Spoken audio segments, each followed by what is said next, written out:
Hello Odooers, welcome back to our channel Devintelle.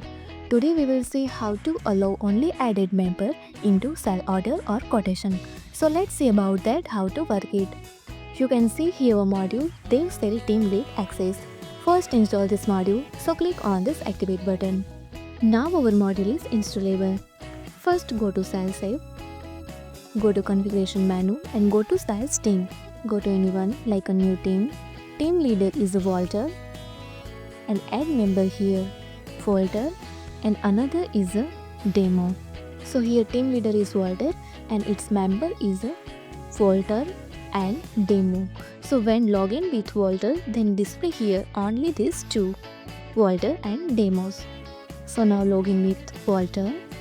Now go to sales save and see here salesperson display Walter and demo, because these two are member of folder team leader.